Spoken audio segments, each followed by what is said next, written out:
Civil defence जिलों में mock drill को लेकर बोले retired major general Shyam Srivastava. कहा, युद्ध के दौरान यदि दुश्मन देश के द्वारा किसी तरह का हमला सिविलियन एरिया पर किया जाए तो किस तरह से सिविल को अपने आप को बचाना है। इस समय सबसे महत्वपूर्ण समय रात के समय का होता है। यदि दुश्मन देश के एयरक्राफ्ट देश के अंदर घुस जाएं और ब्लैकआउट ना किया जाए तो उनको अपना टारगेट ढूंढने में आसानी होती है। ऐसे में लोगों को अपने घरों और आसपास की लाइट को बंद कर इमारत में या बनाए गए बंकर के अंदर छुपकर अपनी और अपने परिवार की व परिजनों की सुरक्षा करनी होती है।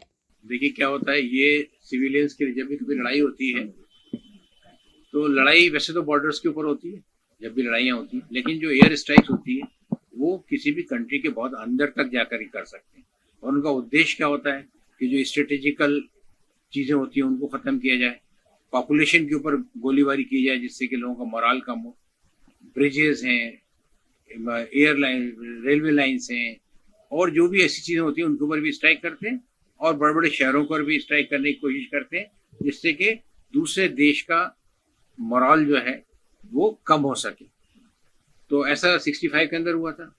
65 में जो हमारी वार हुई थी पाकिस्तान से, 71 की जो वार हुई थी तब भी हुआ था।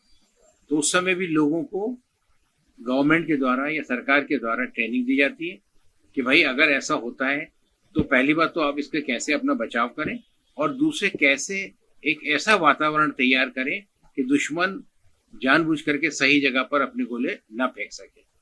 तो उसके अंदर क्या होता है कि जो लाइट्स वगैरह होती है, जैसे मान लो पूरे एक शहर जो है वो लाइटों से पहचाना जाता है, तो उसमें पूरा ब्लैकआउट कर दिया जाता है। जब ब्लैकआउट कर दिया जाता है तो वो कितनी भी कोशिश करें, जो भी एयरक्राफ्ट होते हैं, जो जेट्स होते हैं, उनकी स्पीड बहुत ज़्यादा होती है। तो उसकी वजह से क्या होता है कि अगर उनको थोड़ा सा भी गफलत रहे या अगर वो नहीं कर पाए तो जब तक वो बम फेंकते हैं बहुत आगे निकल जाते हैं। और ऐसे टाइम पर अगर आपने ब्लैकआउट कर रखा है तो शहरों के अंदर आप उनको अवॉइड कर सकते हैं और वो ऐसी जगहों पे जाके गिर सकते हैं जहाँ के लोगों को कम से कम नुकसान हो। दूसरी बात क्या होता है कि घरों के ऊपर अगर हो जाता है, घर टूट जाते हैं, घरों के ऊपर गिरते हैं, तो लोगों को बाहर आने के लिए बताया जाता है। कई जगह के ऊपर बंकर्स वगैरह बनाए जाते हैं या ऐसी जगह बनाई जाती है जहाँ पर कि आप लेट सको, छुप सको बाहर आकर के। तो ये सारी जो ड्रिल्स हैं कि जो नॉर्मल लोग यहाँ पर रहते हैं, जिनको कि हम मतलब जो हमारे नागरिक हैं, सिविलियंस हैं, वो कैसे इस युद्ध के समय अगर ऐसा होता है और ऐसी कोई वारदात होती है तो कैसे अपने आप को बचा सके, ये जो ट्रेनिंग दी जाती है इसे मॉक ड्रिल कहते हैं। अब जब ये मॉक ड्रिल की ट्रेनिंग होती है तो पहले तो सबको बता दिया जाता है कि भाई आपको ऐसा ऐसा करना है। ये सब लोगों को जिस जिस डिस्ट्रिक्ट के अंदर करना होता है उन जगहों के ऊपर बहुत सारे वॉलंटियर्स होते हैं, स्वयंसेवक होते हैं, लोग होते हैं जो मतलब अपने स्वयं आकर के कहते हैं कि भाई हम इसके अंदर करना चाहते हैं। तो नॉर्मल कोई भी नागरिक हो सकते हैं, उनको भी रिस्पॉन्सिबिलिटी देती है। छात्र होते हैं, युवा होते हैं, बहुत सारे रिटायर्ड फौजी होते हैं, वो सारे इसके अंदर इनकी मदद कर सकते हैं लोगों को ये सिखाने के लिए। और उसके बाद में फिर क्या होता है कि ये कब की जाए, कैसे की जाए, तो इसके लिए क्या होता है एक सायरन का बंदोबस्त किया जाता है कि भाई जब भी कभी सायरन बजे, क्योंकि जब अटैक होगा तब आपको पता नहीं होगा कि कब हो रहा है, अचानक होगा। तो इसलिए उनका जैसी सायरन बजे वैसे सब लोग घर से बाहर आकर के किस किस तरह से आपको लेटना है, अंदर जाना है, कहाँ पर करना है, वो सारे काम आप कर सकें। लेकिन लाइट आउट वगैरह जब भी कभी लड़ाई शुरू हो जाती है तो वो कंटिन्यूसली रहता है।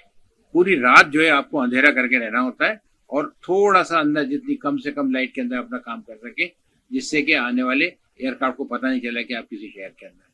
तो ये सारी चीज़ें जो हैं वो इस तरह कराई जाती हैं। लेकिन अभी इसका कैसे बंदोबस्त होगा, अभी जिस तरह से कराई जा रही है उससे युद्ध के आसार लग रहे हैं और यह बताया जा रहा है कि ऐसे युद्ध हो सकता है और उसकी वजह से लोगों को ट्रेन के। देखिए क्या होता है कि जो भी कोई एयरफोर्स होती है वो स्ट्रेटेजिक टारगेट डिसाइड करती है। जिस पहली बार क्या हुआ था, आगरा में बहुत बड़ा एयरबेस है, तो अगर एयरबेस को उन्होंने तोड़ दिया, उसकी हवाई पट्टियाँ को डैमेज कर दिया, तो वहाँ जितने भी सारे इतने एयरक्राफ्ट हैं वो वहाँ से टेक ऑफ ही नहीं कर सकते। जैसे कोई बहुत बड़ा, जैसे भोपाल है, भोपाल के अंदर जो रेलवे स्टेशन हमारा है उसमें सब तरह से चारों तरफ से गाड़ियाँ, ट्रेन आती, अगर मान लीजिए उसको डैमेज कर दिया तो हर जगह आना जाना रुक जाएगा। फिर बड़ी बड़ी सिटीज़ हैं, मुंबई है, दिल्ली है, ऐसे मतलब मेट्रोपोलिटन सिटीज़ हैं या बड़ी सिटीज़ हैं, उसके अंदर अगर उन्होंने कुछ बम गिरा दिए और इतनी बड़ी सिटी होती है तो कई लोगों उसके अंदर कैजुअल्टीज़ होंगे, तो लोगों का जो मनोबल है वो टूटने की कोशिश में आ जाता है कि अरे ये क्या हो रहा है, कैसे हो रहा है, मतलब वो करके। क्योंकि लड़ाई जब होती है तो 2-4 दिन के अंदर तो लड़ाई नहीं होगी, थोड़े दिन तो चलेगी लड़ाई।